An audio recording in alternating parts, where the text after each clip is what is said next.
Bonjour à toutes et à tous, bienvenue dans cette salle Navarre pour une table ronde organisée à laquelle vous allez participer au moment le pire de la journée, juste après le déjeuner. Donc il va falloir faire preuve de concentration et d'énergie, on compte sur vous.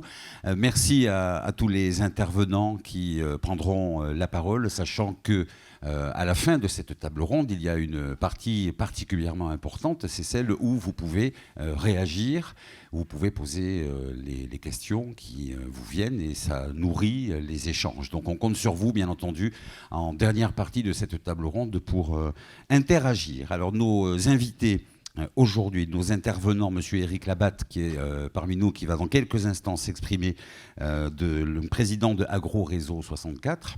Nous avons le plaisir d'accueillir également Mme Véronique Sartou, qui est consultante en agroécologie et entomologie, la partie de la zoologie qui concerne les insectes. Nous accueillons également M. François Joncourt, qui est avec nous. Vous êtes le directeur adjoint de l'agence de l'eau Adour-Garonne-Pau. Monsieur Dominique Wileski du CPIE Béarn, mais également de l'association Curieux de Nature. Monsieur Hubert Majesté, qui est avec nous, qui est agriculteur, qui est également président de Bio Réseau 64, et vous êtes agriculteur du côté de Setzer.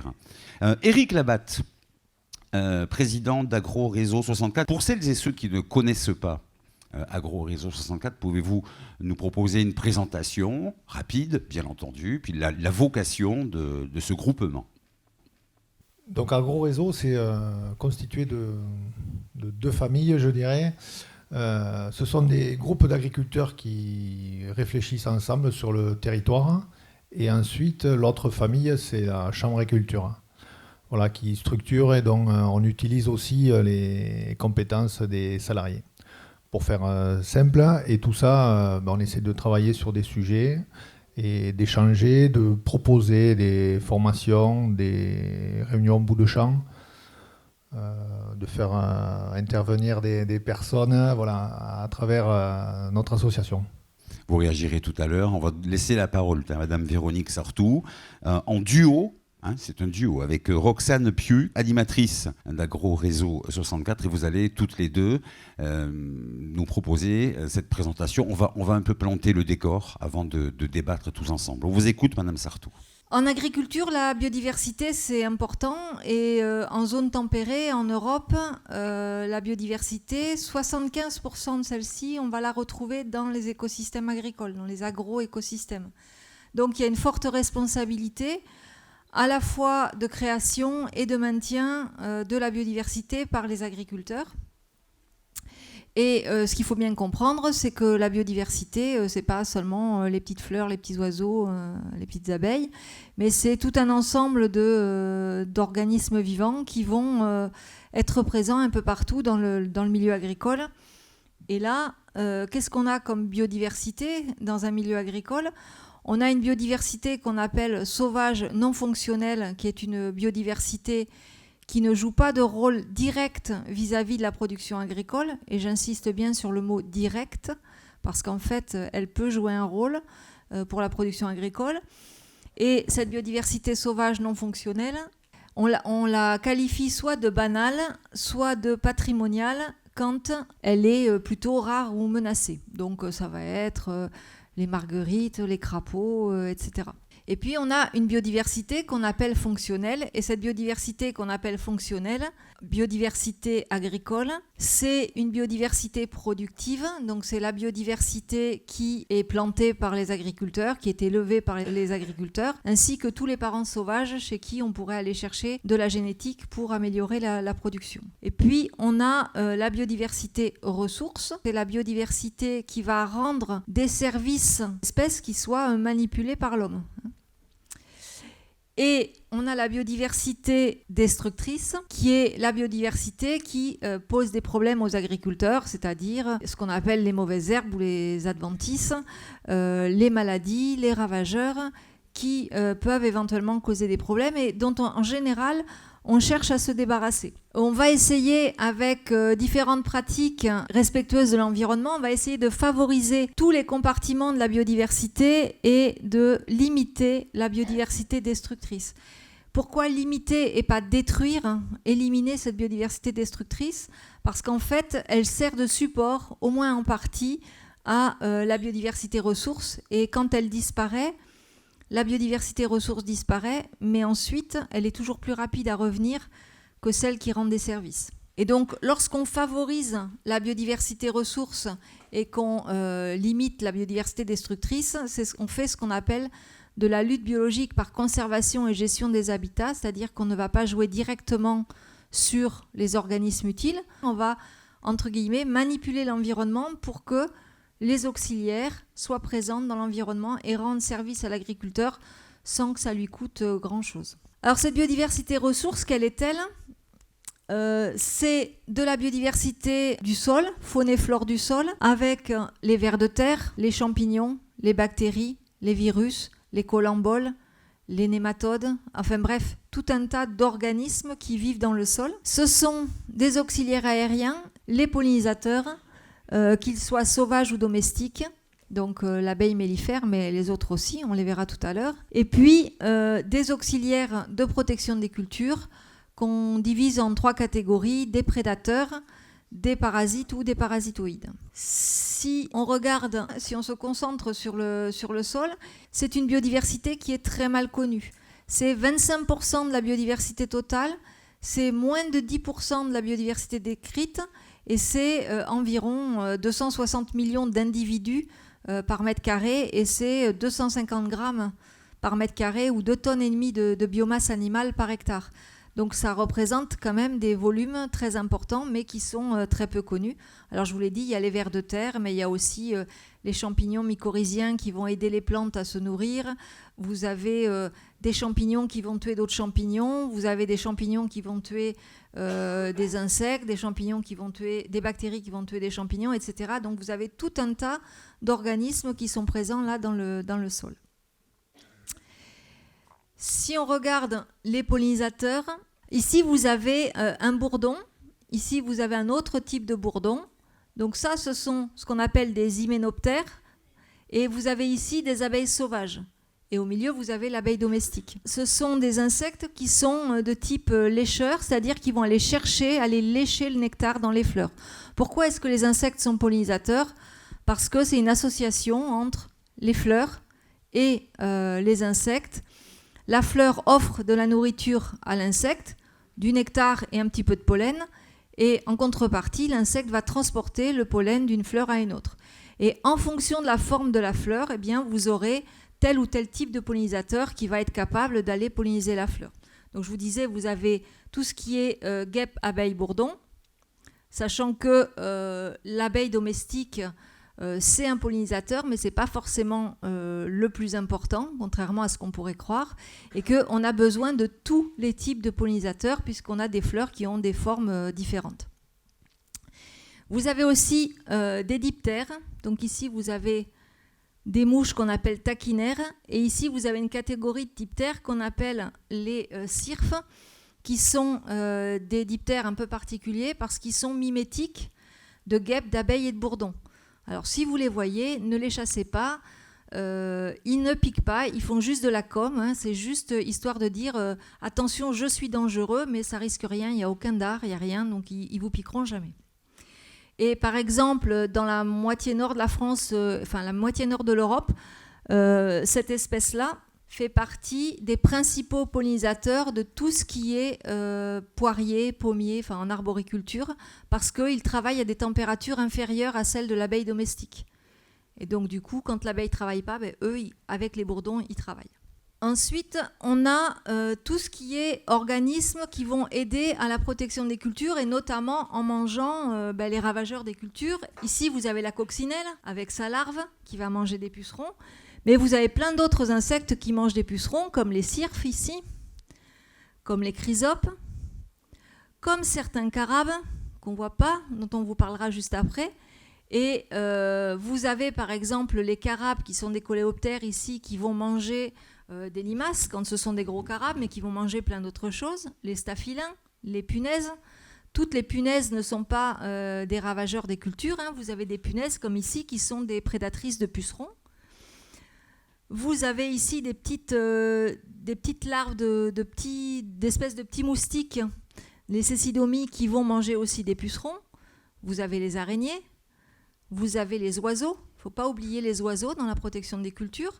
Vous avez les rapaces qui vont manger tout ce qui est petits rongeurs, mais vous avez aussi tous les petits passereaux qui sont des insectivores qui vont manger par exemple des papillons ou qui vont manger des pucerons en vol ou des choses comme ça. Et puis vous avez aussi des petits oiseaux qui sont des granivores et qui vont manger aussi les graines, et notamment les graines d'adventice qui sont présentes sur le sol quand elles sont laissées à la surface du sol. Vous avez des mammifères comme ici une hermine, mais vous avez les hermines, les belettes, les martres, etc., qui sont en général des mangeurs de petits rongeurs.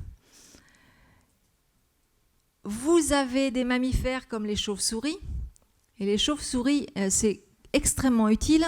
Ça mange notamment la nuit, ça mange les moustiques. Alors bon, ça mange pas le moustique tigre parce qu'il vit pas la nuit, lui, donc il vit plutôt le jour, donc ça en mange pas trop.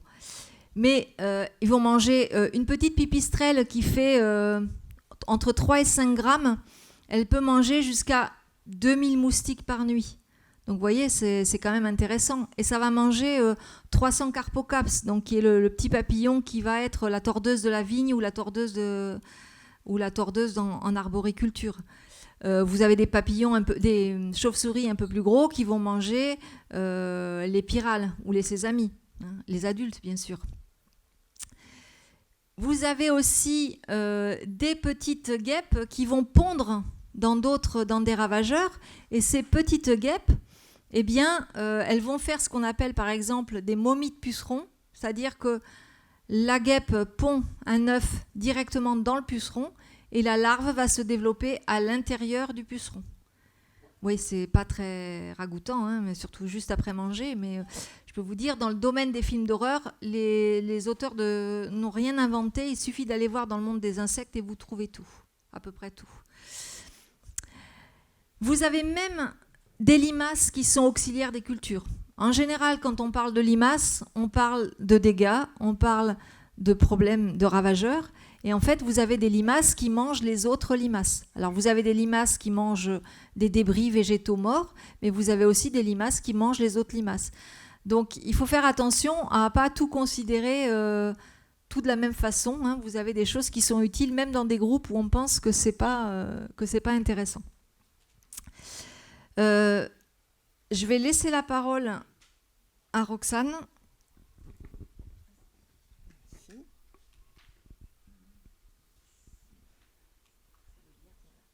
Donc bonjour à tous. C'est, on va dire, un petit focus sur les carabes en particulier.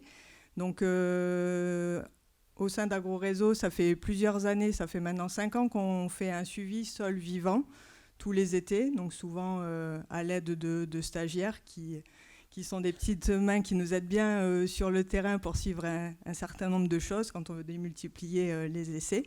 Donc cette année, Camille a fait ce suivi sur les carabes et ne peut malheureusement pas être là. Donc je vais essayer d'être son relais, donc tant bien que mal. Excusez-moi si je fais des petites erreurs. Donc on a essayé d'étudier donc l'impact des pratiques agricoles sur les carabes, donc aussi bien en tant que pratiques agricoles, mais aussi essayer d'observer le paysage, donc sur un certain nombre de parcelles. Donc là, par rapport à ça, bon, je ne vais pas reprendre, c'est ce qu'a dit Madame Sartou principalement, qu'on a différents types de biodiversité.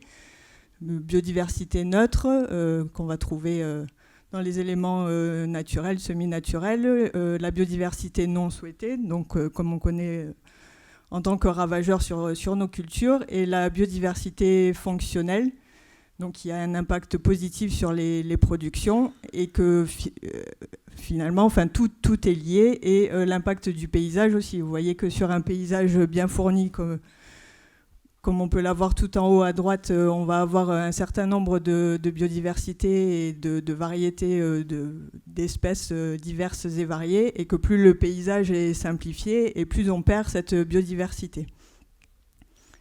Donc nous, là, on s'intéresse aux carabes. Donc il faut savoir qu'il existe 1800 genres, 40 000 espèces dans le monde, dont 1500 en France, donc on a quand même un panel assez important, 350 seulement, entre guillemets, en milieu agricole, et on peut avoir une abondance donc, qui peut dépasser 10 000 individus par hectare, donc ce qui est assez énorme. Bon, souvent c'est des petits carabes, enfin, on va le voir par la suite. Et ces carabes-là ont un potentiel de régulation sur la plupart des nuisibles identifiés. Donc, qui dit insectes au sol dit menacé par les pratiques agricoles, forcément, le travail du sol. Mais ceci dit, il est un indicateur biologique de l'impact de ces pratiques agricoles. Donc, comme il est relativement facile à capturer et à identifier, enfin, identifier, ça prend quand même un certain temps, mais donc on s'est intéressé donc, cette année aux carabes. Donc, pour ça, c'est la diapo suivante. Camille a mis en place donc, ce type de piégeage, donc, c'est-à-dire des pots barbeurs. Donc on a mis à divers endroits, donc, et sur la bordure enherbée et au sein de la parcelle, à diverses distances, pour justement voir l'impact des pratiques au sein de la parcelle, au milieu, ainsi qu'en bordure. Donc elle a fait plusieurs sessions de prélèvement.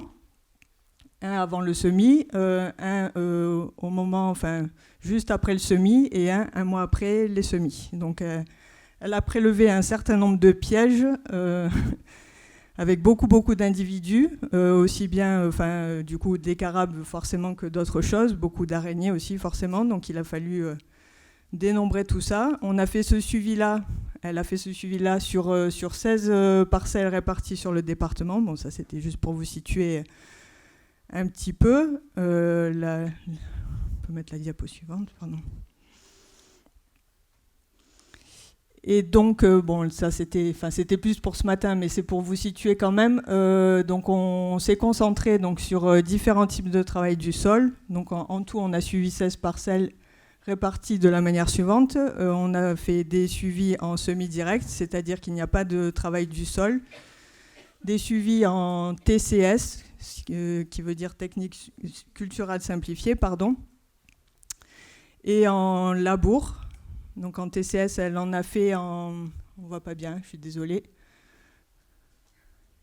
Elle a différencié TCS profond et TCS peu profond par rapport au travail du sol. Et en labour, donc labourer, ça veut dire que le sol est retourné. Et aussi dans ce panel de labour, il y avait aussi des parcelles en bio. Donc, à savoir qu'en agriculture biologique, en général, on laboure pour limiter l'enherbement. Donc voilà. Et aussi sur le panel de suivi, on a différencié des parcelles qui étaient... Elle a nommé ça anthropique, donc avec peu on va dire d'éléments naturels autour, merci. Des parcelles bien boisées autour et des parcelles herbacées. Donc après, dans les résultats, ça se différencie effectivement. Donc voilà.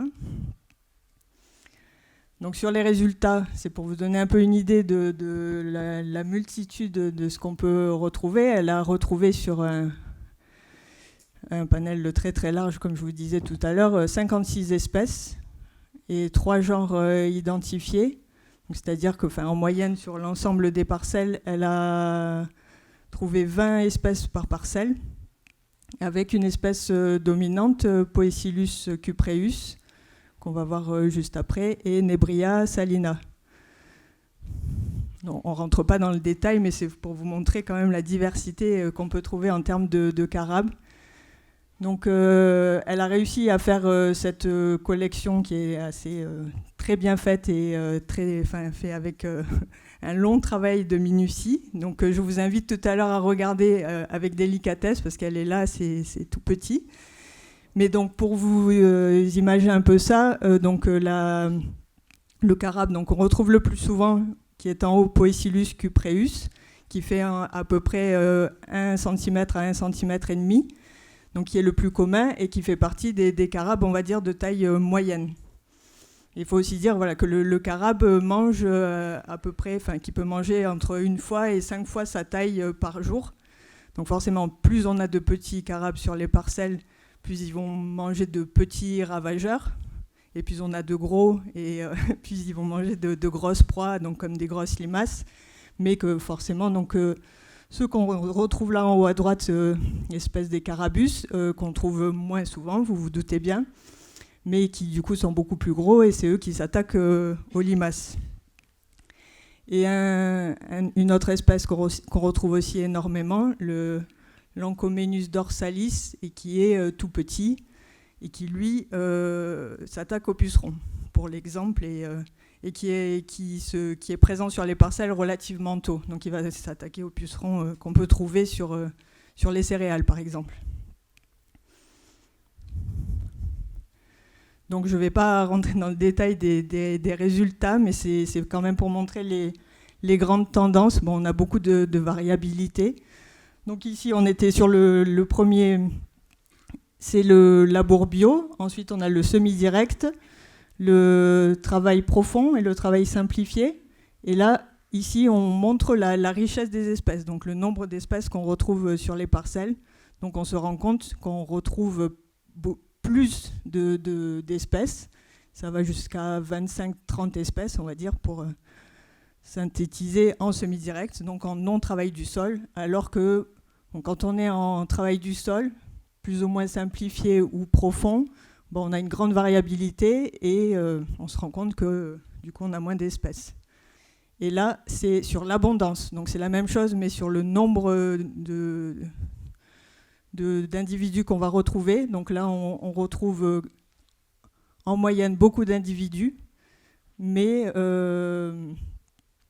moins de variétés, enfin moins d'espèces, mais beaucoup d'individus, malgré tout. Donc voilà, enfin sur l'ensemble, donc on a trouvé beaucoup d'individus, de petites espèces, capacité de dispersion différente forcément suivant les espèces, hein, comme on l'a dit, suivant la taille aussi, et du coup l'influence sur la sensibilité aux pratiques agricoles. Bon, ça c'est, oui. C'était on va dire synthétiser ces grandes tendances, et donc voilà. Enfin, j'ai remis la collection parce que c'est par rapport au travail aussi qu'elle a fourni sur sa fin de stage, et donc je vous inviterai à aller voir tout à l'heure. Voilà, c'était pour faire un petit focus en termes d'essais agro-réseau qu'on peut suivre pour vous montrer, voilà. Et donc je vous laisse dans la suite du débat. Juste pour dire que donc, si on s'intéresse à la biodiversité, et notamment à la biodiversité fonctionnelle, je vous ai dit tout à l'heure qu'on allait faire de ce qu'on appelle de la lutte biologique par conservation et gestion des habitats. Donc on va travailler sur la présence des auxiliaires en favorisant leur présence dans l'environnement des parcelles, voire dans les parcelles. Et Roxane Piou vous a montré un graphique où on montrait qu'avec la simplification du paysage, eh bien, on simplifie en fait les populations qui sont présentes. Et au niveau mondial, il y a une étude qui a montré que lorsqu'on a simplification des paysages, bien, en fait, on voit disparaître la régulation par la biodiversité. Mais malgré tout, au niveau mondial, la régulation des ravageurs, elle est assurée par 3 grands facteurs. Ces 3 grands facteurs étant les insecticides, la génétique, c'est-à-dire des plantes résistantes ou tolérantes à certaines agressions, et les auxiliaires. Et en fait, c'est pas forcément très intuitif, mais vous avez 50% de la régulation des ravageurs qui est assurée par la biodiversité. Vous avez 40% qui est assuré par la génétique et seulement 10% qui est assuré au niveau mondial par les insecticides.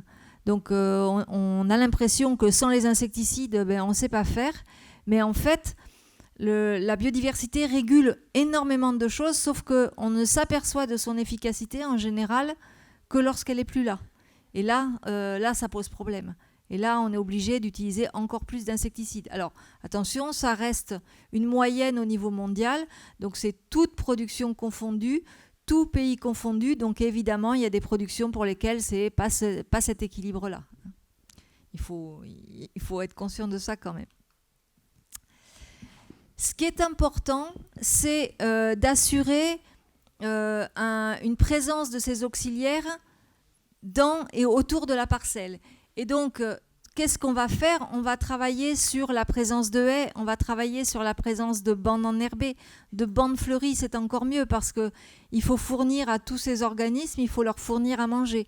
Et si on regarde les pollinisateurs et puis toutes les espèces qui sont prédatrices, par exemple, la grande majorité se nourrissent de nectar et de pollen à l'état adulte. Donc ça veut dire qu'elles ont besoin de fleurs. Et elles ont besoin de fleurs pas seulement quand il y a des choses à manger dans les cultures. Elles ont besoin de fleurs quasiment tout au long de l'année. Donc il faut travailler sur le fleurissement des parcelles et de l'environnement des parcelles. Donc ça veut dire on va travailler sur la haie, composition de la haie, mais aussi mode de gestion de la haie. Sur les bandes enherbées en bordure de cours d'eau, si on a des fleurs dessus, c'est encore plus intéressant. Quand on met des bandes, des zones non traitées pour le voisinage, par exemple, parce qu'il y a des maisons à côté, à ce moment-là, pourquoi ne pas fleurir ces bandes de façon à avoir, là encore, des nurseries auxiliaires, etc. Et donc, c'est important de multiplier les aménagements, alors pas en quantité trop importante non plus, mais ce qui est important aussi, c'est de constituer des réseaux. Et constituer des réseaux entre tous les types d'éléments. Si vous voulez des chauves-souris, effectivement, il va vous falloir constituer un réseau de haies parce que les chauves-souris se déplacent par écolocation et que si elles n'ont pas des éléments hauts, elles ne pourront pas se déplacer.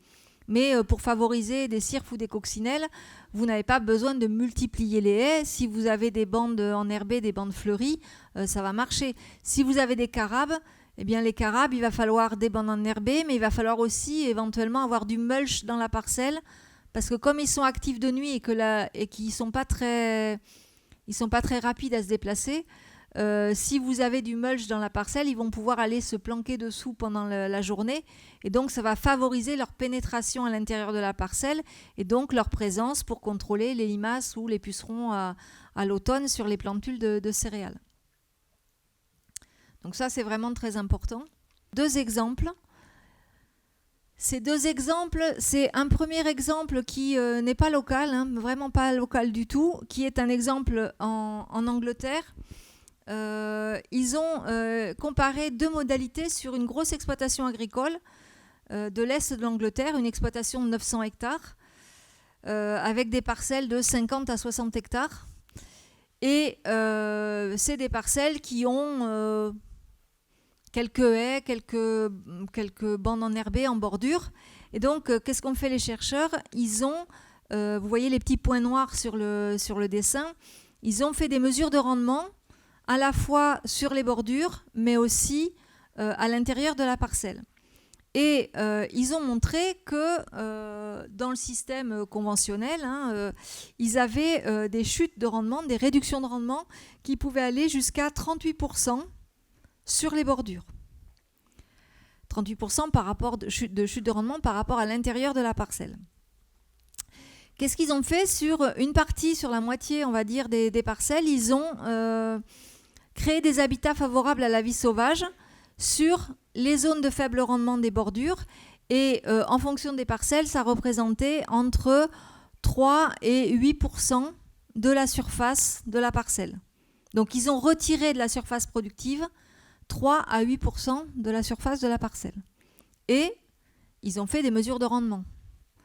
Et là, ce dont ils se sont aperçus, c'est qu'il y avait une augmentation des rendements sur la partie cultivée des parcelles modifiées. C'est-à-dire qu'il n'y avait plus de rendement, il n'y avait plus rien de produit sur les bords, sur les tours, mais par contre, au centre de la parcelle, ça produisait plus. Et cette augmentation du rendement au centre de la parcelle allait du maintien du rendement par rapport à la surface jusqu'à une augmentation nette du rendement sur la surface totale, partie productive plus non productive. Donc ça veut dire que retirer de la production une certaine surface de la parcelle, ça peut avoir un impact suffisamment positif pour que l'agriculteur ne perde pas en production totale, voire augmente sa production totale. Donc ça, c'est un exemple qui a eu lieu, qui est bien documenté au niveau scientifique, qui a eu lieu en Angleterre. Et maintenant, je vais vous montrer... Alors, c'est une expérimentation qui a eu lieu pendant au moins 6 ans. Donc, ce n'est pas un coup d'une année, hein, c'est bien quelque chose qui est reproductible. Ça, c'est un exemple sur un agriculteur dans l'Aisne. Alors oui, ce n'est pas local, mais c'est difficile d'avoir des exemples qui soient bien documentés, où on a vraiment des preuves, où on est sûr de ce qu'on raconte. Donc, voilà. Monsieur Jacques Icter, qui a une exploitation de 2 îlots de 320 hectares et qui, en 89, voilà un de ces 2 îlots, hein, l'îlot de 172 hectares. Ah, pardon, c'est moi qui... J'ai pas appuyé sur le bon truc. L'îlot de 172 hectares. Donc ici, vous voyez les haies en vert et puis vous avez un petit bosquet. Monsieur Icter est un chasseur et il avait... c'est un chasseur de perdrix, il aime bien la chasse à la perdrix grise et malheureusement sur son exploitation, il avait des populations de perdrix qui étaient assez faibles, 10 à 15 couples pour 100 hectares, sachant que normalement, quand il y a suffisamment à manger, eh bien, il y a un couple de perdrix par hectare. Sachant que les perdrix mangent des graines à l'état adulte, mais des insectes quand ce sont des poussins. Et il avait un tout petit peu de faisan de caille, mais c'était vraiment pas grand-chose. Il mettait des granulés anti-limaces systématiquement et il faisait des traitements anti-pucerons systématiquement. En 1985, il rencontre un technicien de l'ONC, de l'Office de la chasse, et il discute avec lui comment faire pour augmenter la présence des perdrix sur son exploitation.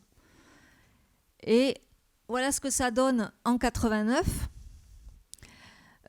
Il va transformer son exploitation en réduisant la taille de ses parcelles. Ces parcelles ne font plus que 150 mètres de large. Entre les parcelles, il va mettre des jachères faune sauvage. Il va alterner culture de printemps, culture d'hiver. Il va rajouter des haies, remettre des bosquets. Sur ces jachères faune sauvage, il ne faut pas oublier qu'il veut faire revenir les perdrix. Il va mettre des agrès noirs et puis des buissons pour héberger les perdrix lorsqu'il y a des rapaces qui tournent autour. Il passe en TCS et voilà le résultat. 80 à 100 couples de perdrix à l'hectare, des faisans, des cailles, des lièvres, enfin bref, ça grouille chez lui. Il augmente la diversité d'auxiliaires zoophages et il baisse la pression de ravageurs. Plus de granulés anti-limaces, plus de traitements anti-pucerons. Enfin, il en fait 1 tous les 5 ans quand ses voisins, eux, en ont fait 10. Donc il a quand même sacrément diminué les traitements insecticides. Il n'a consacré que 3% de sa SAU à faire des aménagements. Et il vend des journées de chasse. Donc déjà, il n'a pas perdu. Et quand on lui a demandé s'il avait fait le calcul s'il avait eu des pertes de rendement, s'il avait gagné quelque chose, alors il a fait le calcul et il a dit perte de rendement 0. Si on parle sur l'exploitation globale, pas de perte de production. Il économise grosso modo 15 000 € d'intrants par an sur ces 300 hectares. Non seulement il ne perd rien, mais il gagne plus en vendant des journées de chasse éventuellement, mais en économisant 15 000 € d'intrants. Donc ce n'est pas négligeable. Donc en faisant des changements qui ne lui ont pas coûté grand-chose. Il a augmenté un peu la surface il produit maintenant ses semences de couvert ou ses semences de bandes fleuries, bandes enherbées.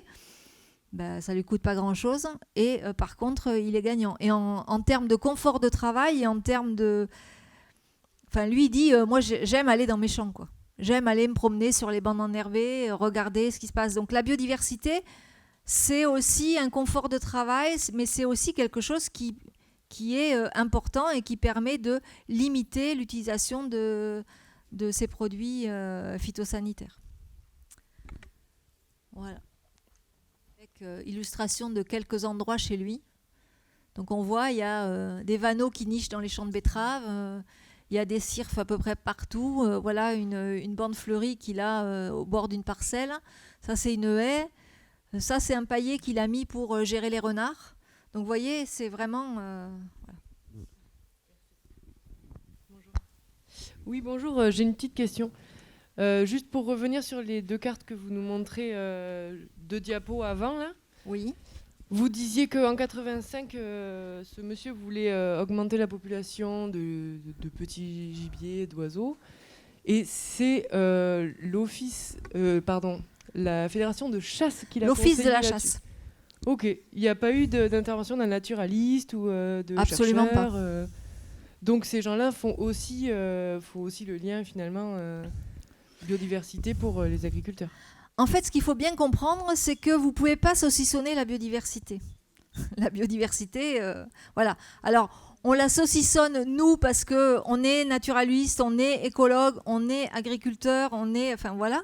Mais globalement, c'est toujours de la même chose dont on s'occupe. Notre vision n'est pas la même en fonction du boulot qu'on fait, quoi.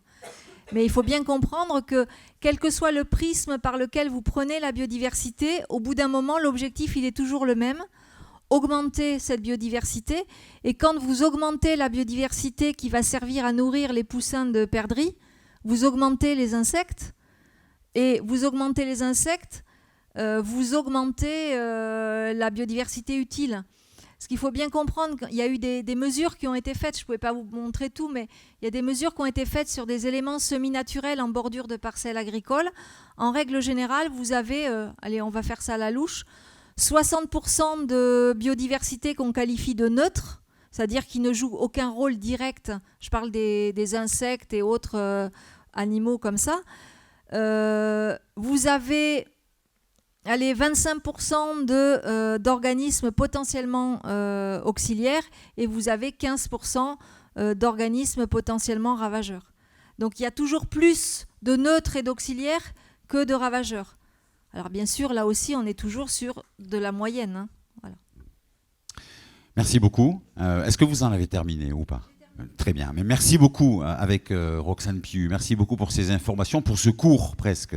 J'ai envie de dire, c'était très intéressant. Vous avez mesuré à quel point l'attention dans la salle était présente. Donc un grand merci. Moi, j'ai envie de poser une question à Monsieur Majesté et peut-être également à Monsieur Labatte. Après les éléments dont on vient de prendre connaissance, et notamment cet exemple-là des perdrix grises sur lequel vous avez terminé, d'une manière extrêmement concrète.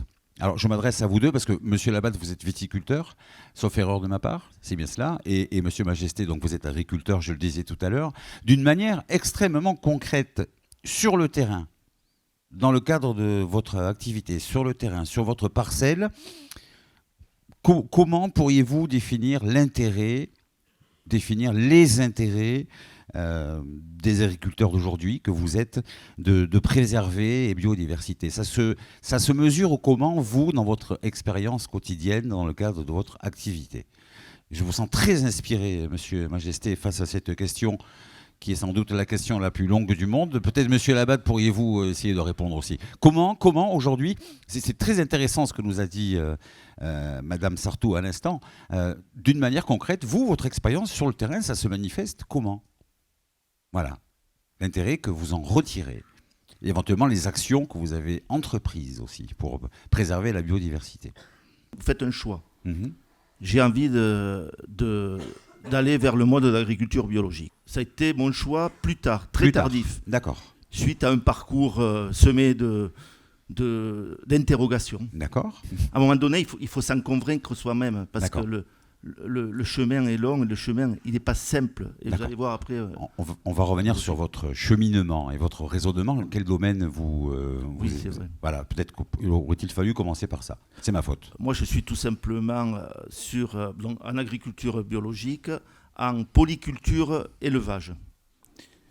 J'aurai peut-être l'occasion de m'exprimer sur ce sujet qui, à mon avis, sur cette particularité qui, à mon avis, le schéma le plus cohérent, parce qu'on parle de complémentarité entre l'élevage, l'animal et le végétal. D'accord. Et ça a des conséquences sur l'aménagement paysager, sur le choix des rotations, sur le choix des espèces cultivées, sur plein de détails. Donc juste pour finir par rapport à votre question qui n'est pas simple, mais qu'on peut simplifier. J'ai l'art de simplifier les réponses. Oui, c'est très bien.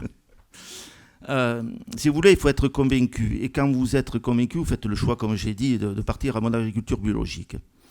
Que moi, j'ai derrière moi, je ne vais pas donner des leçons, mais j'ai 20-30 ans d'agriculture conventionnelle. D'accord. Avec toutes les pratiques qu'il y a. Et donc, vous repartez complètement à l'inconnu dans un monde où vous devez désapprendre pour réapprendre. Mmh. Et c'est extrêmement quand même assez complexe et ça, tout en maintenant une viabilité de votre exploitation, de votre ferme pour pouvoir en vivre. On a créé, je fais juste une parenthèse, non, c'est très intéressant, au niveau du département Bioréseau, au même titre qu'AgroRéseau, qui est un collectif, qui est une association animée par l'ingénierie de la Chambre d'agriculture, promouvoir, accompagner et sensibiliser indirectement les agriculteurs à ce mode de production. Et donc on a créé cette association départementale. Dont vous êtes le président. Donc je suis le président. Et c'est par le collectif, c'est par aussi cette structuration qu'on permettra aux gens qui démarrent, qui ont un passif comme moi et d'autres, de peut-être relever ce défi. Les jeunes auront peut-être plus de facilité parce que déjà on les prépare de manière un peu plus jeune que moi auparavant dans mes études scolaires où c'était plus standardisé. Donc, lorsque vous découvrez au fur et à mesure les pratiques, les modalités, la technique de l'agriculture biologique, mais vous comprenez rapidement et très vite que vous avez besoin de biodiversité. Vous avez besoin que les écosystèmes se remettent naturellement en place. Vous avez besoin que l'équilibre élémentaire s'établisse. Et voilà, donc c'est naturellement qu'on est sensible à ce genre de résultats parce qu'on le matérialise, concrètement. Non. Et après les rendus, vous avez quotidiennement quand même certaines satisfactions. Vous voyez, hier soir concrètement, et je termine sur ça, je fauchais une luzernière. C'est une plante que je n'avais jamais cultivée et dont je vois extrêmement beaucoup d'atouts parce qu'elle est très mellifère. Quand vous la laissez monter en fleurs, vous ne pouvez pas imaginer le nombre d'insectes qu'il y a. Donc elle est nourricière. Elle est intéressante parce qu'elle laisse des reliquats d'azote dans le sol pour les cultures suivantes. Et elle a un pouvoir aussi très nettoyant. Elle a une bonne valeur alimentaire.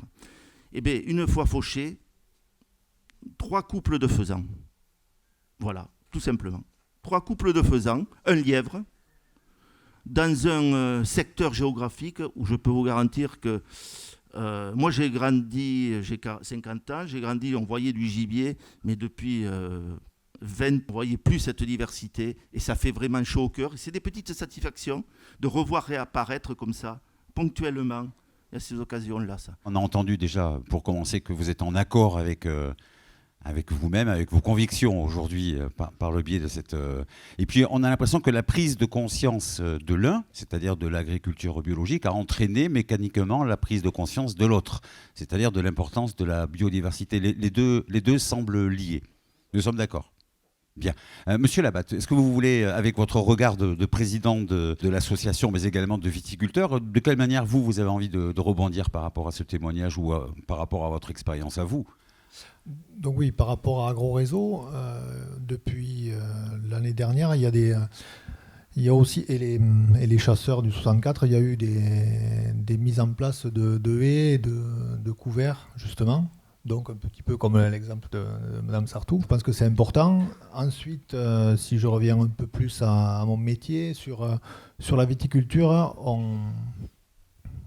on a depuis 20 ans ou 30 ans réduit énormément les traitements et je pense que sur les herbicides, on a beaucoup d'endroits où on ne désherbe plus.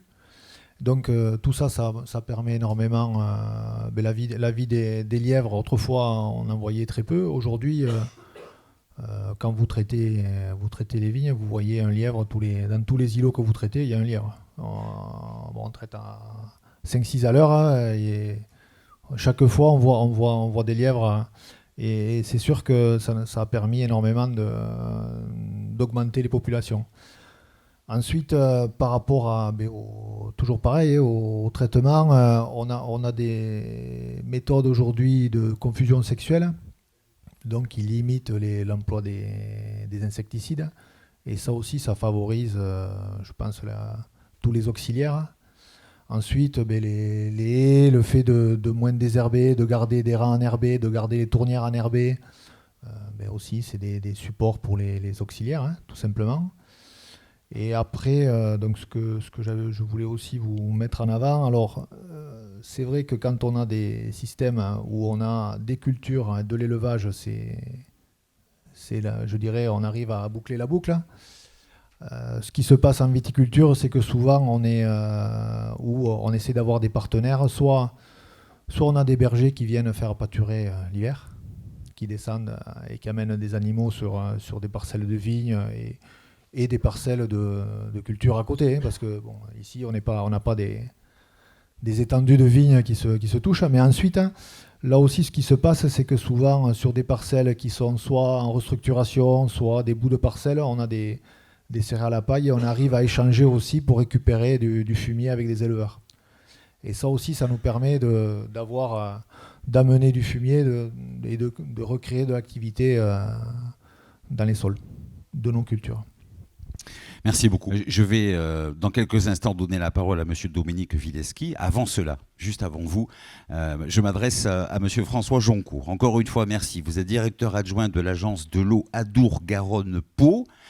Une question à tiroir. D'abord, qu'est-ce que vous pensez de tout ce que nous avons entendu depuis le début de l'après-midi, et surtout, quelle importance accordez-vous au lien entre la qualité de l'eau et la biodiversité ? Alors, c'est très bien que vous me donniez la parole maintenant, parce que vous m'auriez donné avant. Il aurait fallu que je dise tout ce qu'ont déjà dit les différents interlocuteurs. Oui. Et surtout, vous prenez la bande qu'on a, les témoignages de chacun, on la remet en arrière, et à chaque fois qu'ils disent c'est bon pour la biodiversité, vous mettez un sous-titre et pour l'eau. Voilà le lien, moi, que je fais concrètement. C'est-à-dire, alors, à différentes... Vous avez bien vu, les stratégies de lutte contre certains insectes ou certaines maladies, elles se jouent avec des auxiliaires. Donc, si on veut réduire les pollutions par les produits phytosanitaires, on va voir qu'il va falloir mettre en place une autre stratégie. Donc, si on met en place une autre stratégie, on peut réduire les produits phytosanitaires et on va réduire l'impact sur la qualité de l'eau. Indirectement, les haies, tout l'exemple qui a été donné sur l'aménagement du paysage, avec je ne sais pas si vous avez fait attention, là, les 3 parcelles. On partait d'un système qui était... la première diapo, il était complexe. Il était complexe, beaucoup de biodiversité. Donc on va dire que c'était l'agriculture il y a 50, 60 ans, voilà, le paysage agricole. Après, on avait une simplification du paysage qui allait avec une simplification de la biodiversité. Et si on avait mis en parallèle la qualité de l'eau, on va dire que globalement, la qualité de l'eau, elle se dégradait de la première jusqu'à la dernière. Et que tout le travail qui est en cours, et que l'évolution du monde agricole vers les pratiques qu'on appelle agroécologiques, dont on entend parler dans les médias, c'est justement remettre un peu de complexité dans ces systèmes qui ont été simplifiés. Et en remettant de la complexité, on va permettre à la biodiversité de repartir.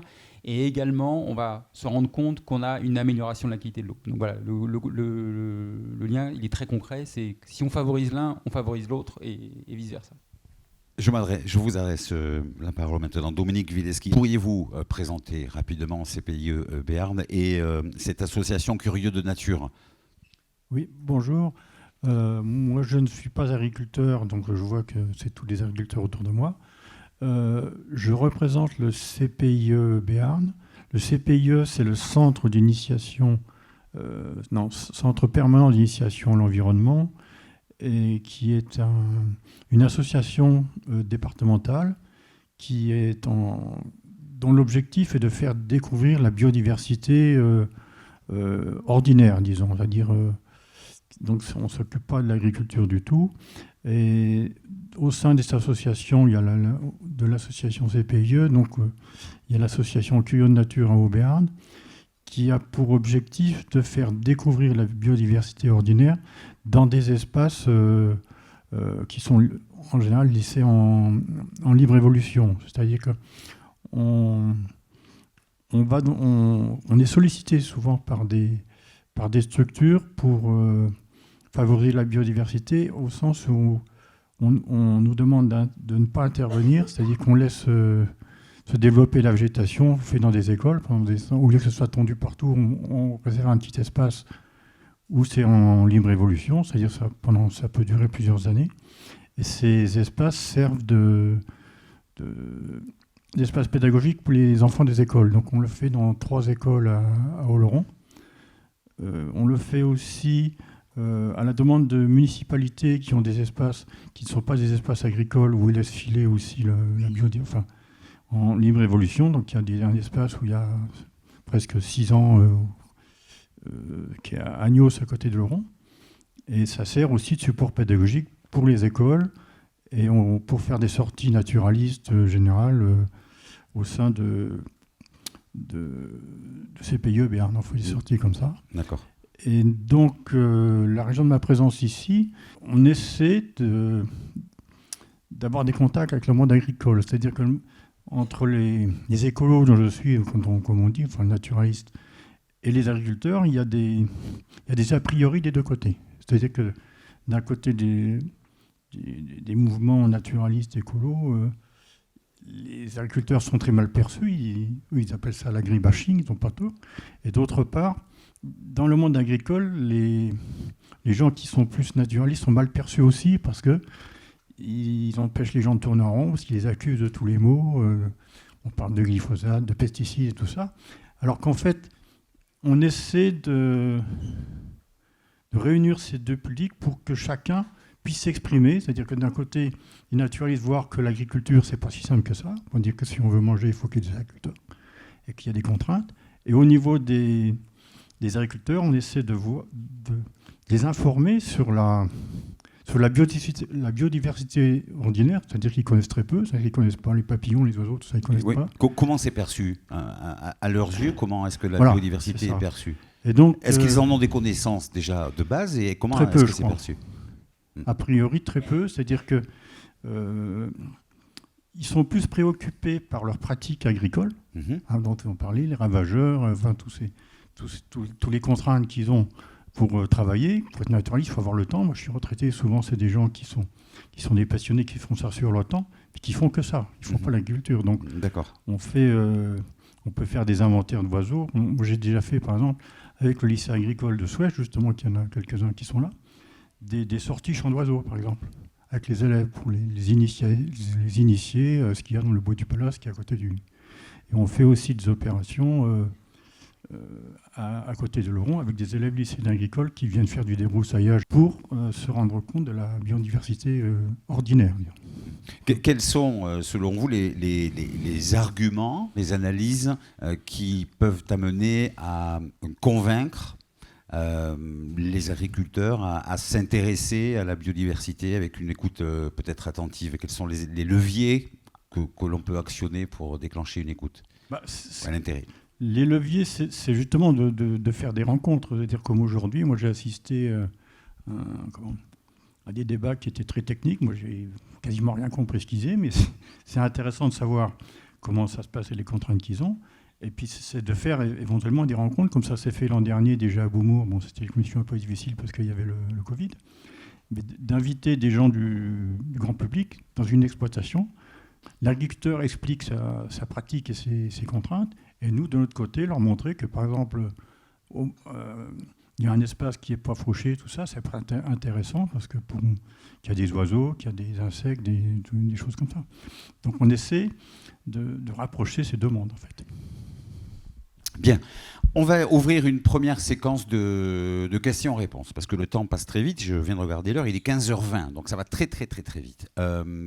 On a eu déjà 2-3 questions depuis le début de cette table ronde. C'était très bien, ça a alimenté le débat. Maintenant, sur l'ensemble des informations qui nous ont été communiquées, on va le faire d'une manière la plus simple, la plus conviviale possible, évidemment. Si vous avez envie de réagir, une réaction ou une question, vous êtes invité à le faire maintenant sur ce sujet de l'agriculture et de la biodiversité, qui commence. En général, le premier est le plus compliqué à trouver, et puis après, ça lance les autres. Donc, qui a envie de réagir maintenant sur tout ce qui a été dit, exposé, les témoignages, les analyses de Madame Sartou? Qui souhaite s'exprimer pour commencer? Jean-Luc Gris, je suis agriculteur, donc mon exploitation est en reconversion de traditionnel à tout en biodiversité, hors agriculture. Ma question va pour Madame Sartou. Comment elle voit l'agriculture et la biodiversité dans les 20 ans, 30 ans, sachant que l'agriculture va évoluer, le monde évolue? Très bien. Comment cela va-t-il évoluer, tout cela? Alors là... Allez, on vous laisse 1h30. Je ne suis pas voyante. D'après vous, à la lumière de votre expérience et de vos connaissances. L'agriculture va être confrontée à plein de défis. Il y a le défi du changement climatique, il y a le défi de l'évolution de l'utilisation des produits phytosanitaires. Il y a énormément de défis. Pour moi, je pense qu'on va prendre en compte plus la biodiversité, qu'on va essayer de travailler. De toute façon, on le voit avec l'évolution de la politique agricole commune, avec tout ça. On prend plus en compte l'environnement dans l'évolution de l'agriculture. Maintenant, dire comment est-ce que ça va évoluer, c'est très complexe parce qu'on ne peut pas opposer les systèmes. Je ne vais pas dire tout le monde sera en bio, ou tout le monde sera comme ci, ou tout le monde sera comme ça. Pour moi, il y a de la place sans doute pour tout le monde. Il y a des systèmes qui semblent être un peu plus respectueux de l'environnement. Et là encore, moi, je ne veux pas opposer des systèmes de production, donc ni opposer les agriculteurs. Mais on le voit, on a besoin que la biodiversité soit réincorporée dans la production agricole. C'est ça, c'est se dire, on a des haies, on a des bandes enherbées, et ça sert. Et en plus, c'est favorable pour la biodiversité globale, et donc il faut la prendre en compte. Merci. Merci pour la question, merci pour votre réponse. Une autre réaction, une autre question, on a parlé de l'avenir, puis l'avenir c'est un peu vous aussi. Monsieur, alors attendez, on va vous tendre un micro de manière à ce que l'on puisse vous entendre correctement, d'autant que cette table ronde est filmée et enregistrée. Je vous écoute. D'abord, je m'appelle Jean-Charles, je fais partie de la CEPANSO Pyrénées-Atlantiques. Et par rapport à l'évolution, justement, dans une des dernières diapositives qui ont été montrées, il y avait une valorisation des fossés, de l'intérêt des fossés dans les aménagements. Or, on constate qu'au moins dans le nord-est du département, les agriculteurs ou des agriculteurs se battent pour faire déclasser les fossés de façon à pouvoir les faire disparaître. Donc, il y a des tendances, je dirais, un peu contradictoires et tout dépendra pour l'avenir de quelle tendance l'emportera. Est-ce que, par exemple, on maintiendra les fossés ou au contraire, on les fera disparaître? Oui, non, mais c'est juste pourquoi la région met ça en place d'enlever les fossés, quoi. Moi, je suis de Normandie. On avait beaucoup de bocage et voilà, tout ce qui est marais du Cotentin. Ils se sont en partie amusés à faire comme la plaine de Caen, céréalière, vers le Cotentin, vers la partie marécageuse. Ils en sont revenus aussi, quoi. Parce que le problème, ça a été, la portée des terrains n'était pas la même, la biodiversité, on l'a cassée. Et voilà, donc d'où ma question, à l'heure actuelle, qu'on le voit dans certaines autres régions, que ça n'a pas apporté ses fruits d'enlever ces fossés, pourquoi vouloir le remettre en place ailleurs? Vous dites voilà, que on parle bien de fossés classés, on est d'accord? Voilà. Donc pour le public qui n'est peut-être pas suffisamment connaisseur, donc vous dites que, voilà, en fait, les conséquences, elles sont toutes simples, elles sont économiques. C'est-à-dire, ça diminue, elles ne sont pas environnementales, elles sont économiques pour les agriculteurs. Ces agriculteurs-là se voient amputés de surfaces cultivables et ils doivent mettre des bandes enherbées le long de ces cours d'eau. Donc ça fait autant de surfaces à moins cultivables, étant autant à moins voilà, de vente de culture et de production. Donc l'explication, à mon avis, elle est rationnelle et toute simple. Mais c'est un modèle global qu'il faut repenser. En fait, ces agriculteurs, ils le font pour des raisons économiques. J'espère qu'ils ont aussi en tête la volonté d'avoir de la biodiversité, de maintenir des bananes herbées. Je le souhaite, mais pour répondre d'une manière pragmatique à vos questions, et pour que les gens comprennent, on en est là, voilà. Bonjour, on vous écoute. Oui, rebonjour. Moi, j'ai l'impression qu'on a en face de nous des gens très convaincus. Je prends un exemple concret. Là, je suis enseignante au lycée agricole d'Oloron et on replante des haies sur nos parcelles pour faire de l'ombre aux brebis, pour faire aussi des corridors écologiques, etc. Mais vient la question de l'entretien de ces corridors-là, de l'entretien des haies, l'entretien des bandes enherbées ou de l'entretien des fossés s'il y a lieu.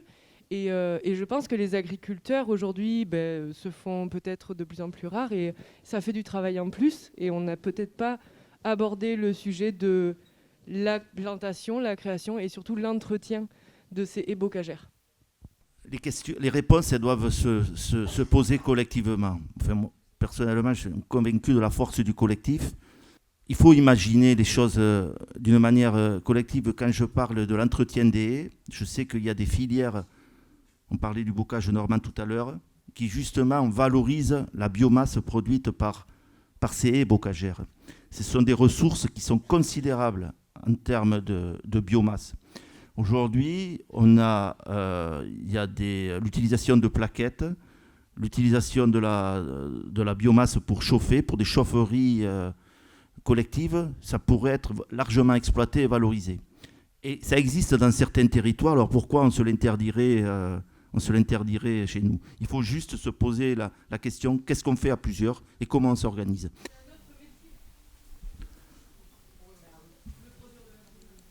Non, ça pousse tout seul. C'est un autre métier, évidemment. Moi personnellement, je me la pose la question. Je suis tout seul. Je vais planter 1 kilomètre d'arbres fruitiers, de différentes essences, pour justement, en complément de là où il y a des trous, de là où il y a des espaces. Et je me pose la question justement de l'entretien. Et je m'engagerai dans des réflexions, comme je vous l'ai présenté, collectives. Donc, ce n'est pas forcément notre métier, c'est un choix. C'est un choix de trouver l'équilibre, de trouver et de se poser, de chercher la réponse. Il y a déjà des organismes qui viennent chez vous, qui regardent vos haies et quel type d'essence vous avez et quoi en faire. Est-ce que ça va être du bois d'œuvre? Est-ce que ça va être pour faire des copeaux? Est-ce que ça va être juste pour entretenir la biodiversité? Ça existe déjà, ces organismes qui viennent vous aider justement et vous dire non, celui-là il va vous gêner et de toute façon il n'a rien à faire ici.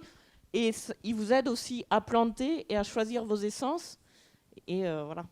Enfin, ça existe. En tout cas, moi, tout ce qui est Normandie, c'est très, très en mouvement, ça. Vous plantez des haies à travers AgroRéseau, vous aurez un suivi. On vous aidera à choisir les essences, plutôt des arbres de Auger, des petits taillis. Voilà. Vous aurez tout ce conseil-là.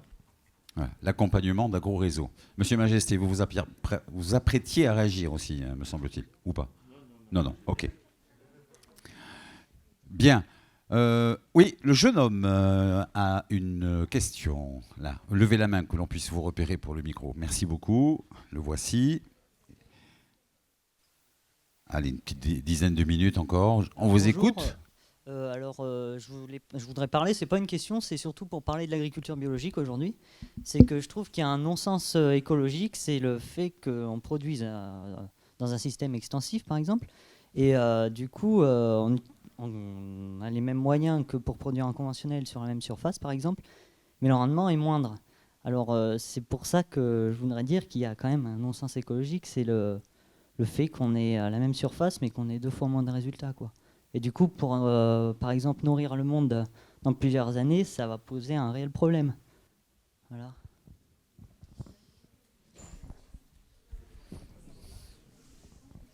Je prends naturellement. Ah bah allez-y, allez-y. C'est une question que j'adore. C'est aussi l'expérience du terrain qui parle, donc allez-y. Parce qu'on n'a pas arrêté de me le rabâcher pendant toute ma croissance. Quoi donc? Qu'il fallait nourrir le monde. Ah. Et qu'il fallait produire et que le défi, c'était de nourrir une planète qui s'agrandissait. Enfin, moi, je milite pour une agriculture nourricière. Hein. Plus une agriculture industrielle, voilà, avec un modèle de surproduction. Dont on voit les conséquences sur la qualité, nutrition, sur la santé, sur l'impact environnemental. Donc c'est une vraie question, et c'est à vous la poser, la jeunesse, et de savoir relever les défis. Et non, l'agriculture biologique, elle est surprenante. Et chaque année, ça relève son lot de surprises. Il y a des années, on a presque d'aussi bons rendements, avec très peu de charges. Et c'est aussi économique, il faut avoir le raisonnement. Parce que produire plus, toujours plus, ça coûte très cher aujourd'hui. Alors, on va dire oui, mais c'est un équilibre de produits, moins de charges, etc. Mais je suis perplexe quand même. Il y a beaucoup de filières aujourd'hui qui sont en souffrance parce que justement, il faut produire énormément et à bas coût et avec des choses qui coûtent très cher. Dans l'agriculture biologique, c'est sûr, globalement, elle offre moins de résultats, moins de rendement, mais elle coûte pas cher à produire. Parce que si on a des systèmes vertueux, équilibrés, elle permet de produire tout simplement. En tout cas, mais par contre, elle est extrêmement vulnérable par rapport aux années climatiques. C'est-à-dire, c'est beaucoup plus vulnérable et beaucoup plus exposé par rapport à ces aléas qu'une agriculture conventionnelle où on peut réparer. On a les outils pour réparer, les outils chimiques, les intrants, des choses comme ça. Voilà. Et après, juste pour terminer la question nourricière fondamentale, lorsqu'on voit que dans nourrir la planète, c'est un vieux débat, parce que lorsqu'on voit qu'en Afrique,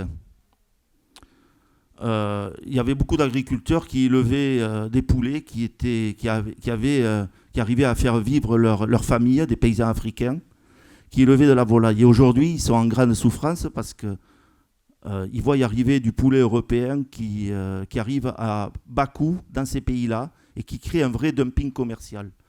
Donc il faut se poser la question, okay, le paysan européen, il s'enrichit, il est content, enfin, on lui donne ce sentiment, mais il crée de la misère et de la détresse sur l'ensemble de la planète avec les conséquences. Donc c'est cette question humanitaire résiliente qu'il faut vraiment se poser. Voilà. Alors, dans quelques minutes, je vous demanderai à chacun un mot de conclusion, un mot de synthèse, un mot de fin. Vous relèverez ce que vous avez envie de relever. On se garde ça pour dans quelques instants. On prend quelques questions encore, on ne va pas s'en priver. Alors, en termes... Roxane, je vous laisse gérer l'ordre des mains levées. Hein. Bon courage. Si, non, pour le revenu, moi, je suis en conventionnel, je suis en bio. Je lisse sur 4 ans colza, soja, tournesol, blé. Qu'est-ce qui se passe? 1 hectare de bio, c'est équivalent en marge à 2 hectares de conventionnel. Il faut le savoir. Je vais vendre mon soja, moi, à près de 800 € la tonne. Le conventionnel, c'est 3 fois moins cher. Bon. Alors certes, on a des rendements qui sont un peu plus faibles, quoique ça s'apparente. Celui qui travaille bien en conventionnel travaillera bien en bio. Voilà. L'inverse aussi est fait. S'il travaille mal en conventionnel, il travaillera mal en bio. Ensuite, il y a quand même une révolution qui s'est faite. Regardez le schéma directeur régional des exploitations agricoles signé par Madame la préfète de la région Aquitaine en février 2021. Qu'est-ce qu'il dit ce schéma? Il est très explicite. Il définit d'abord la définition d'agriculture professionnelle. C'est une personne physique qui cotise à la MESA, qui a des diplômes agricoles, qui a sur son exploitation des moyens de production. C'est-à-dire qu'il ne faut pas qu'il fasse appel à des entreprises de travaux agricoles. Et qui a, tenez-vous bien, une activité agricole. C'est-à-dire que les plus réactifs, ils sont considérés comme agriculteurs à part entière. Et quand vous allez sur des schémas, des stratégies d'accroissement de surface, ce schéma directeur définit les priorités. Priorité 1, le bio. Alors dans le bio, vous avez différentes strates, hein, mais retenez le bio. Celui qui ne fait pas du bio, il passe en catégorie 3, 4 ou 5, c'est-à-dire il est exclu. Et ça, il faut l'avoir en tête, pour les jeunes qui sont dans le lycée, qui vont s'installer peut-être plus tard. C'est un virement à 180 degrés de l'installation des agriculteurs, je parle dans la région Nouvelle-Aquitaine. Quand vous allez plus loin, en termes de financement, le plan végétal environnement, qu'est-ce que c'est? Ce sont des moyens financiers qui sont mis par la région pour des agriculteurs, toujours des différentes strates, mais priorité au bio. Bineuse, le RTK, le gars qui veut équiper le tracteur en RTK, le RTK c'est le logiciel pour semer, c'est le GPS si vous voulez, qui est précis à 2 cm. Là. Tout ça c'est pris en charge par le plan végétal environnement, les bineuses, tout ce qui concerne les semis directs, les semoirs de précision, etc. Même qui favorise tout ce qui concerne le soja, etc. Voilà. Et il y a 40% de subventions. Donc il y a une direction qui est donnée forte par l'État sur l'orientation, respect de l'environnement, la biodiversité et le bio. Et ça, que vous le vouliez ou non, eh bien, les gens ils seront obligés d'en passer par là et c'est très bien.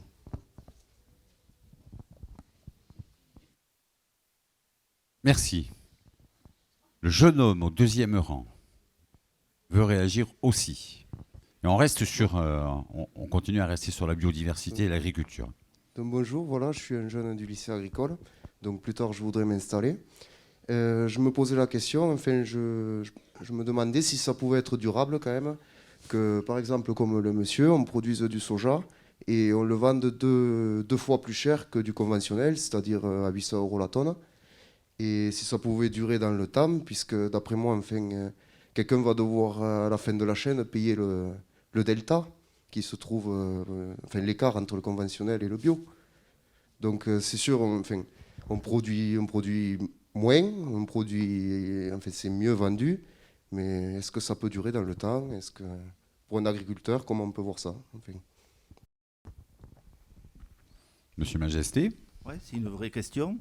Bon, on glisse loin de la biodiversité, je suis oui, désolé, c'est des questions un peu plus sur des sujets globaux, mais ça a son importance parce que c'est des questions vraiment de projection.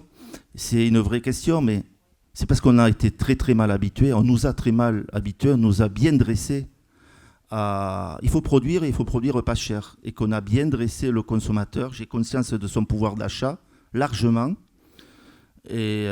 mais on nous a bien habitués. Et tout le modèle, il s'est construit autour de ça. C'est sûr que si on ne change pas globalement un certain modèle, ça sera compliqué. Ça sera compliqué de proposer des produits un peu plus chers et que les gens bouderont. Mais en bio, un consommateur bio, c'est sur des modèles, sur des choix de consommation de produits transformés que ça peut être plus cher. Mais il faut se aussi approprier notre propre mode de consommation, nos choix de consommation. C'est toutes les nouvelles générations qui doivent se le réapproprier, à savoir consommer des produits de saison, des produits simples, savoir peut-être un peu plus recuisiner dans la mesure de son temps et de ses capacités, mais c'est important, et presque acheter une matière première qui, en bio, est sensiblement plus chère, mais au final, le prix du repas, il n'est pas plus.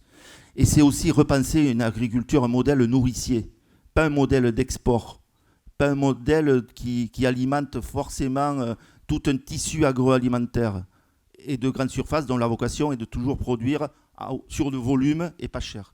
Voilà, mais c'est des vraies questions importantes, mais c'est...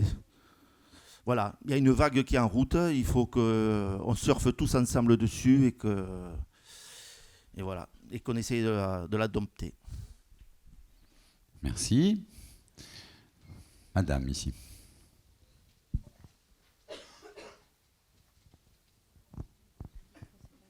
Bonjour. Bonjour, Bérangère Aviron-Violet. Moi, je suis animatrice d'un plan d'action territorial sur le Gave de Pau. Le but, c'est de protéger l'eau qui est à 3 mètres sous les pieds, c'est-à-dire qu'à un même endroit, sur les champs captants, on produit l'alimentation et en dessous l'eau. Et le vrai défi, c'est justement la question que je voudrais vous poser. J'ai vu vos chiffres, ça m'a frappé, les 10% pesticides pour la régulation des ravageurs, 50% auxiliaires. Finalement, la question qui me reste, c'est comment on peut accompagner les agriculteurs et les aider. Est-ce que c'est, je ne sais pas, en termes d'essais, parce que là, vous nous avez parlé de l'Angleterre et de l'Aisne, donc c'est vrai que c'est un peu loin.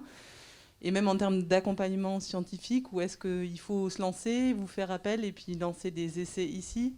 Parce qu'effectivement, c'est reconfigurer aussi pour faire revenir de la faune auxiliaire.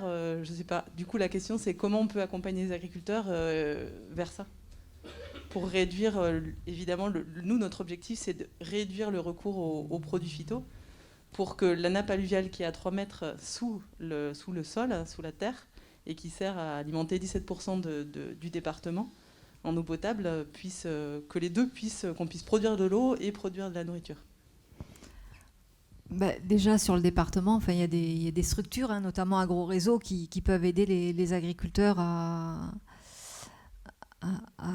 adopter ces pratiques-là. Après, vous pouvez mettre en place des démonstrations, vous pouvez aider les agriculteurs. Déjà, il y a quelque chose, c'est que ce qui est typique, moi, quand je fais des formations avec les agriculteurs et qu'on va dans les parcelles, souvent, la première chose qu'ils voient, c'est les problèmes sanitaires, mais ils ne voient pas les solutions qui sont présentes. Parfois, elles sont présentes. Donc, c'est des fois des histoires de formation, d'information, de formation. Déjà, apprendre à reconnaître ce qui peut aider l'agriculteur, c'est déjà un premier point. Après, il peut y avoir...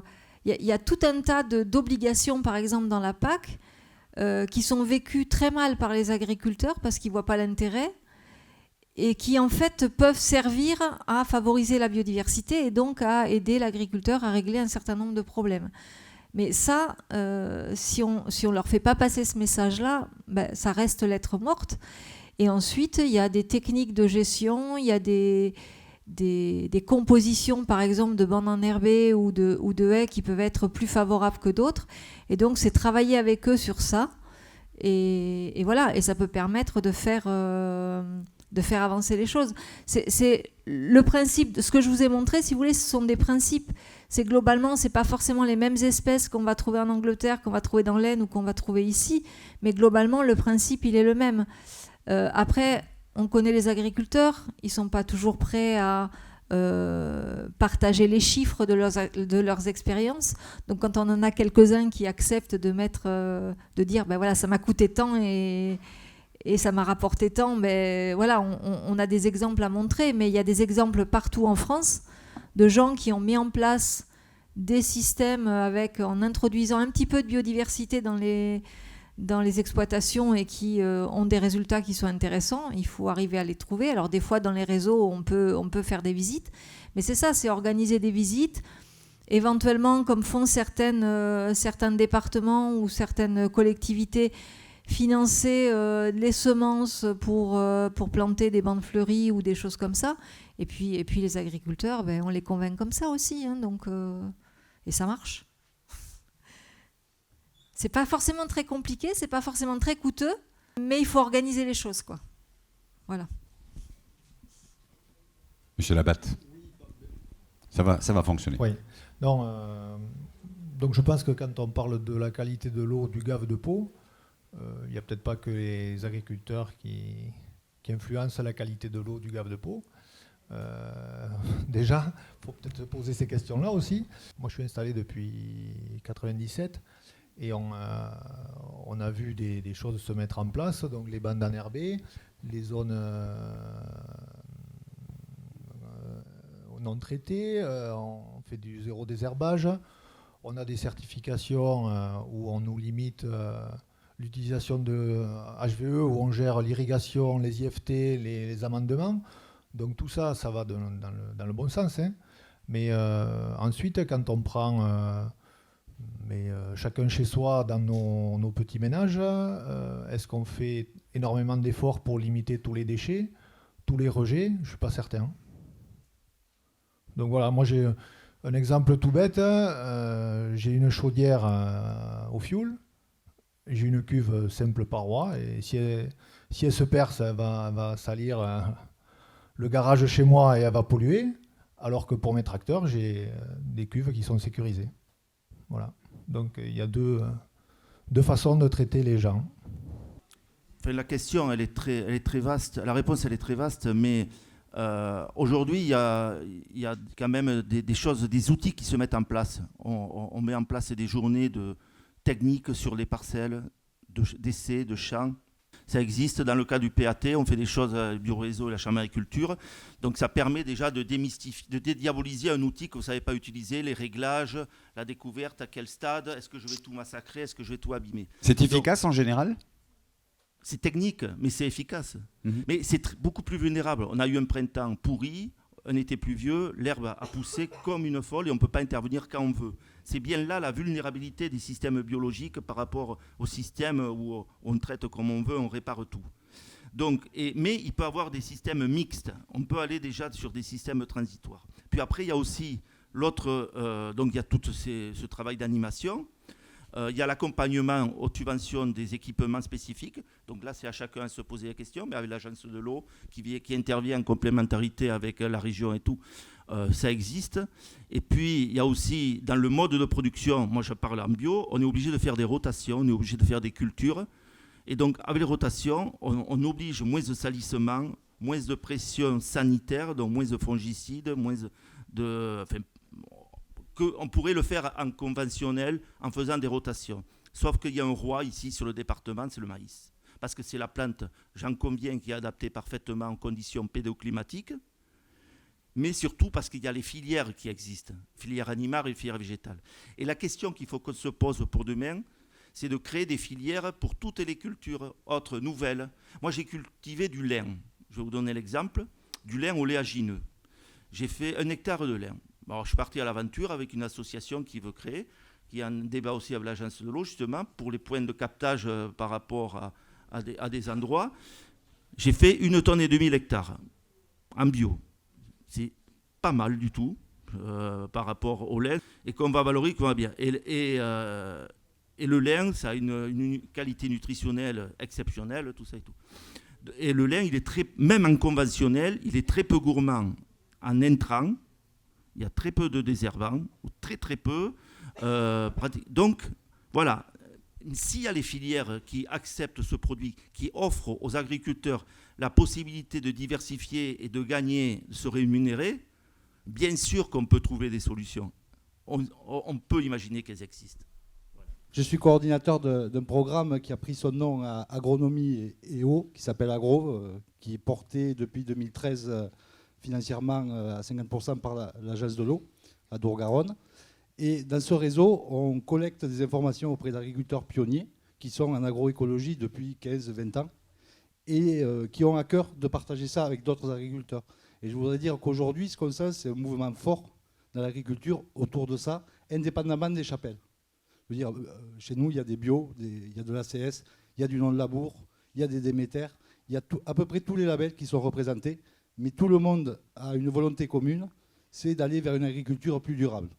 Voilà, parce que l'agroécologie est compatible avec l'économie, avec le bien-être de l'agriculteur, c'est à prendre en compte, et aussi avec l'environnement. Les deux se renforcent. Et aujourd'hui, c'est des programmes d'expérimentation participative portés par des agriculteurs, définis par des agriculteurs qu'il faut avancer, et l'effet d'entraînement se fera. J'ai entendu beaucoup d'injonctions, enfin, sans vouloir faire de polémique, mais je pense qu'il faut encourager plus que imposer ou demander. Merci d'avoir réagi. Il va être... oui, alors deuxième, allez-y. Je voudrais rajouter quelque chose aussi, parce qu'on a beaucoup de jeunes dans la salle et je ne voudrais pas qu'ils prennent tout pour argent comptant, parce qu'on a un monsieur sur l'estrade qui a dit qu'on pouvait traiter quand on voulait. Alors, ce n'est pas du tout vrai. On fait des formations pour l'utilisation justement des produits phytopharmaceutiques. On a tous un certificat pour pouvoir acheter ces produits et les utiliser. Et donc moi je fais partie des premiers à m'être engagé dans l'agro-réseau, même avant la création de l'association, pour le lancement. Les formations sur l'utilisation des produits phyto, on en fait entre 1 et 2 par an. Donc c'est pas vrai, on ne traite pas quand on veut, on traite plutôt le matin quand on a de la rosée pour une meilleure efficacité des produits. On ne peut pas traiter en végétation quand il y a les pollinisateurs qui sont là. Il y a plein de choses qu'on ne peut pas faire. Et donc voilà, on ne peut pas traiter quand on veut. Il va falloir conclure. Et donc, si vous êtes d'accord, je vais demander à chacun d'entre vous une petite synthèse ou un mot de conclusion avant que nous libérions l'auditoire qui était très attentif depuis 14 heures et que nous libérions la salle également qui sera occupée dans quelques minutes pour une autre réunion. Qui lance le bal des mots de conclusion et des mots de la fin? Ça peut être très court, très simple. Hein. Madame Sartou, vous avez commencé. Vous allez commencer tout à l'heure. Vous allez commencer cette phase de conclusion. Ou Monsieur Joncourt. Comme ça, je rebondirai pas sur les conclusions des autres. Mais peut-être qu'eux rebondiront sur la mienne. Prenez les devants. Allez. Voilà. Alors, juste un élément parce que c'est intéressant parfois de se projeter. On a parlé de l'avenir. Certains ont effectivement manifesté leurs inquiétudes ou les difficultés. Moi, je vais vous parler du passé. Le passé, quand on parle de l'eau, le passé, c'était il y a 60 ans. On regardait, on mesurait ce qu'on appelait des paramètres physico-chimiques. Donc, c'est l'azote, le phosphore, la température. Bon. Les agences ont été créées pour financer des programmes de dépollution. Ça a bien fonctionné, ce qui fait que dans les années 90, 2000, on avait commencé à résoudre un certain nombre de problèmes. On commençait à récupérer la qualité de l'eau. La qualité était meilleure sur ces paramètres-là. Mais pour autant, on n'avait pas une bonne qualité de l'eau. Parce que ce qu'on avait oublié, c'est que dedans, c'est de mesurer ce qui vivait dans l'eau. Et donc maintenant, juste le témoignage, c'est de dire qu'avant, la qualité de l'eau, on la regardait par rapport à des choses qui se mesuraient facilement. Maintenant, ce qu'on regarde, c'est certes la physico-chimie, mais aussi toute la vie et tous les organismes qui sont dans l'eau. Donc il y a tous les cycles. On a parlé des insectes tout à l'heure, il y en a plein qui ont un moment ou un autre, ont leur cycle qui passe par la qualité de l'eau. Donc tout ça pour vous dire que la complexité qu'on a dessinée sur ce que va devenir l'agriculture et la voie, quelqu'un parlait de la voie de l'agriculture, l'agriculture elle va vers plus de complexité, plus d'appréhension du monde vivant. On le vit, nous, dans un domaine qui est déconnecté, donc la qualité de l'eau, où on voit qu'il faut qu'on en tienne compte et que sans regarder que les paramètres physico-chimiques, ça ne nous règle pas la qualité de l'eau et ça ne permettra pas aux organismes uniquement de revenir comme il faut. Merci, François Joncourt. Madame Sartou, pour conclure. Oui, pour conclure, pour moi, ce qu'il faut bien comprendre, c'est que quel que soit le système dans lequel vous allez vous inscrire ou vous inscrivez, il y a quelque chose à faire et on peut prendre en compte l'environnement. Il suffit juste, entre guillemets, juste d'y penser et d'y faire attention. Et à son échelle, chacun peut agir, certains plus que d'autres. Et puis ça peut donner des idées. Quand on met le doigt dans le système, des fois, on se retrouve happé et on va toujours beaucoup plus loin. Donc n'hésitez pas à rentrer dans le système, même par le petit bout, même par le petit côté, et puis vous verrez bien où ça vous mène. Merci. Puis il y a le collectif. Il y a aussi le collectif. Votre conclusion, Monsieur Majesté, avant de laisser la parole à Monsieur Wileski. J'apprécie énormément la synthèse de Mme Sartou, où on n'oppose pas les systèmes, où on s'approprie son choix de mode de production. Mais le point commun, c'est que la biodiversité, c'est vraiment un partenaire dans la résilience. Vous savez, la résilience, c'est un mot qui est très employé, et je pense qu'on peut l'inclure dans nos propos. La biodiversité, dans tous les modèles, quand on la cultive, on s'inscrit dans de la résilience. Merci pour votre témoignage, Hubert Majesté. Dominique Wilewski. Bien, moi je ne vais pas parler d'agriculture parce que je ne suis pas ni agriculteur.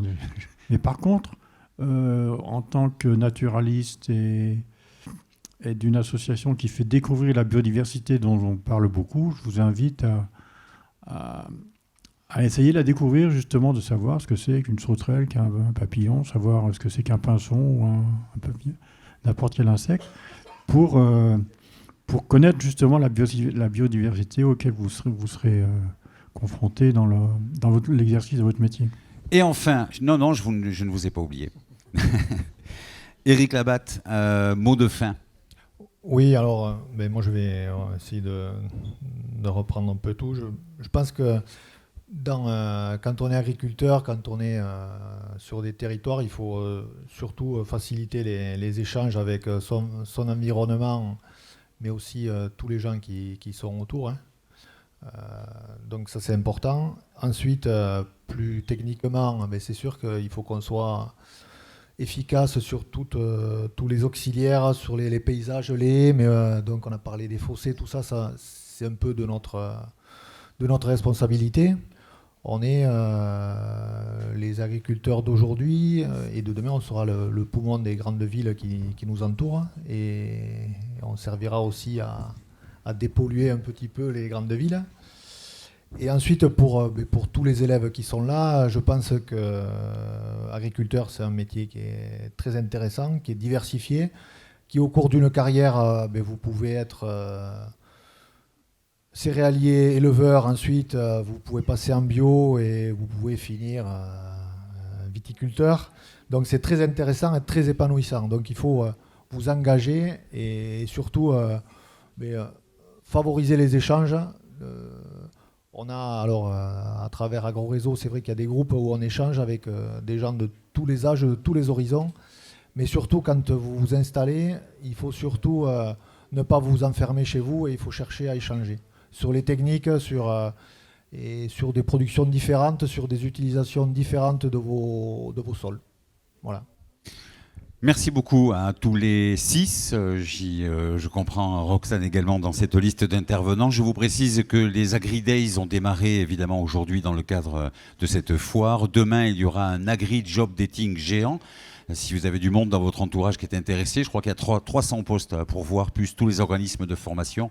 Merci à chacun d'entre vous. Merci beaucoup de votre attention et de vos questions. Merci beaucoup.